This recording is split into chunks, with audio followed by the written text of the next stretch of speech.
जय श्री राधे कृष्ण भक्तों। आज हम आपको माघ मास का 8वां अध्याय सुनाने जा रहे हैं। यमदूत का विकुंडल से अहिंसा, तप और दान का वर्णन। यमदूत बोला, हे सौम्य, तुमने अच्छा प्रश्न पूछा। तुम इस समय पाप रहित हो। शुद्ध हृदय वाले व्यक्ति की कल्याण मार्ग में वृद्धि होती है। यद्यपि पराई सेवा में तत्पर होते हुए भी मैं तेरे प्रेम के कारण तुझसे यह यथा बुद्धि कहता हूँ। सब अवस्थाओं में मन, कर्म, वाणी से जो दूसरों को दुख नहीं देते, वे यमलोक में नहीं जाते। प्राणियों की हिंसा करने वाले मनुष्य वेद, दान, तप और ज्ञान से भी किसी प्रकार उत्तम गति को प्राप्त नहीं करते। ऋषियों ने कहा है कि अहिंसा ही सबसे बड़ा धर्म, तप और दान है। दयालु मनुष्य मच्छर, डांस, खटमल, लीक, जुआ आदि जंतुओं की भी अपने ही समान रक्षा करते हैं। ऐसे मनुष्य जलते अंगारों से व्याप्त दुर्लभ पथ को और प्रेतों की तरंग वाली यम यातना को नहीं देखते। जो मनुष्य अपने भोजन के हेतु जल तथा अथवा जीवों को मारते हैं, वे कालसूत्र नाम के नरक में दुर्गति को प्राप्त होते हैं और अपने ही मांस का भोजन करते हैं। पीप में लहू पीते हैं तथा कीचड़ में औंधे मुंह डाल दिए जाते हैं, जहां उन्हें कीड़े मकोड़े काटते रहते हैं। अंधेरे में एक दूसरे को घातक हो परस्पर खाते हैं और घोर शब्द करते हुए एक कल्प तक वहीं रहते हैं। हे वैश्य, फिर नरक से निकलकर बहुत दिनों तक स्थावर योनि को भोग वे क्रूर सैकड़ों त्रियक योनि में जाते हैं।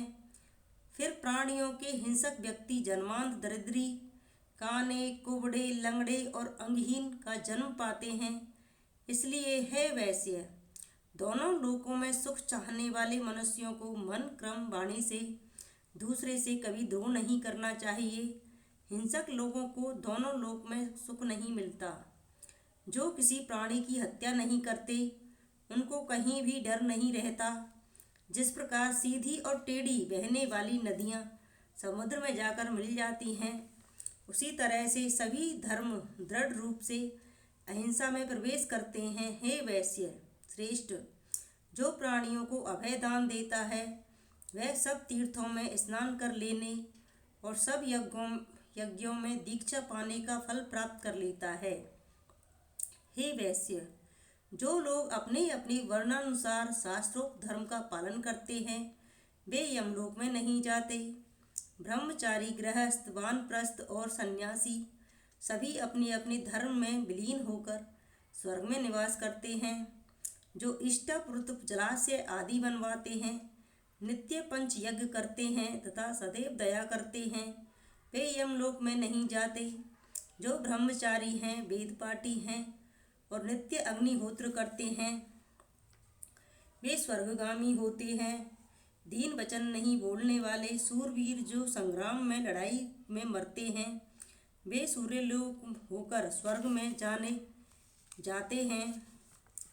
हे वैश्य, लंगड़े, लूले, बाल, वृद्ध, अनाथ, स्त्री, शरणार्थी, ब्राह्मण तथा गरीबों का पालन पोषण करने वाले लोग स्वर्ग से नहीं गिरते, वहाँ सदा आनंद करते हैं। कीचड़ में फंसी गाय को तथा ऋषि ब्राह्मण का कल्याण करने वाले, गाय को चारा देने वाले, गाय की सेवा करने वाले और गाय की पीठ पर न चढ़ने वाले स्वर्गवासी होते हैं।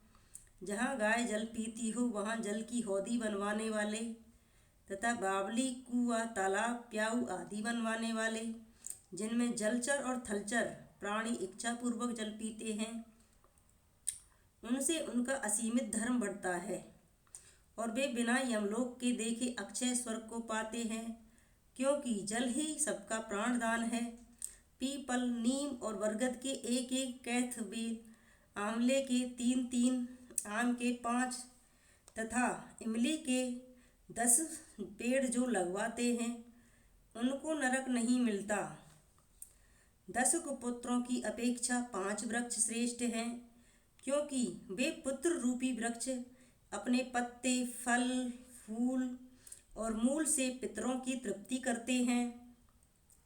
उन स्त्री पुरुषों को अग्नि में अग्निहोत्र करने की आवश्यकता नहीं जिन्होंने मार्ग में घनी छाया वाले वृक्ष लगाए हैं। जो स्त्री पुरुष छायादार पेड़ लगवाते हैं वे दानी तथा सदैव आनंद करने वाले होते हैं। अच्छी छाया वाले फल तथा फूलों से पूर्ण मार्ग में लगाए हुए पेड़ों को जो मूर्ख काटते हैं वे बहुत समय के लिए नरक में जाते हैं। हे वैश्य, जहाँ तुलसी का वन रहता है वह घर तीर्थ के समान है, वहाँ यमदूत भी निवास नहीं करते। तुलसी के बोने वाले तथा उनके पितृश्वर उसकी सुगंध से देवलोक में उतने 1000 वर्ष तक रहते हैं जितने की बीज और दल उनमें होते हैं। नर्मदा दर्शन, गंगा स्नान तथा तुलसी दल का स्पर्श, इन तीनों का पुण्य बराबर है। तुलसी की सेवा करने, सींचने, दर्शन और स्पर्शन करने से वाणी, मन तथा शरीर से अत्यंत पाप नष्ट हो जाते हैं। हे वैश्यवर, प्रत्येक पक्ष में द्वादशी के दिन ब्रह्मा आदि देवता भी तुलसी वन की पूजा करते हैं। रत्न, सोना, फूल तथा मोती ये तुलसी की समानता नहीं कर सकते, क्योंकि इनके दान से 16 गुना तुलसी पत्र का दान है। जो फल 1000 आम तथा 100 पीपल के वृक्ष लगाने से होता है वह फल तुलसी के केवल एक पेड़ लगाने से होता है। जो तुलसी की मंजरी से हरि की पूजा करता है वह गर्भ में नहीं आता। हे वैश्य, जो मनुष्य स्वयं प्रकटे हुए शिवलिंग की या स्फटिक की, रत्न के लिंग की या पार्थिव के लिंग की, कहीं तीर्थ में, पर्वत पर या वन में स्थापित की हुई शिवलिंग की पूजा करते हैं और जो सदैव ओम नमः शिवाय इस मंत्र का जाप करते हैं अथवा प्रसंग से, शठता से, अभिमान या लोभ से महादेव जी की सेवा करते हैं वे यमराज का दर्शन नहीं करते। शिवजी के भक्त शिवजी की पूजा में लीन होकर शिवलोक में 14 इंद्र तक आनंद करते हैं। हे वैश्य, शिव पूजन के समान पुण्य के देने वाला, सब पापों को नष्ट करने वाला तथा सब कीर्ति का देने वाला तीनों लोकों में कोई दूसरा कर्म नहीं है। शिव भक्त जो जनार्दन भगवान से बैर करते हैं वे निसंदेह नरक भोगते हैं। शिवजी का कैसा भी धन, अन्न, फल, जल क्यों न हो उसे ग्रहण न करें और न कभी शिव निर्माल्य का उल्लंघन करें। उसे किसी गड्ढे व कुआं आदि में डाल देना चाहिए। जो मनुष्य लोभ या मोहवश होकर मक्खी के पैर के समान भी शिव द्रव्य लेता है वह कल्प तक नरक में पड़ता है। जो तृण, काठ या पत्थर का ब्रह्मा, विष्णु अथवा महादेव जी का मंदिर या मठ बनवाते हैं वे मनुष्य इन देवताओं के लोक में बहुत समय तक वास करते हैं। हे वैश्य, जो लोग धर्मशाला, गौशाला, सन्यासियों के लिए विश्राम स्थल, ब्राह्मणों के लिए घर तथा गरीब दुखियों के लिए कुटी बनवाते हैं वे लोग इंद्र के भवन में वास करते हैं। इन स्थानों के जीर्णोद्धार कराने से भी दूना फल प्राप्त होता है। जो इनको तोड़ता है वह अवश्य घोर नरक में जाता है। जो मनुष्य लोभवश देवता, ब्राह्मण तथा सन्यासी के मठ पर अधिकार कर लेता है उसे सब धर्मों से बहिष्कृत कर देना चाहिए।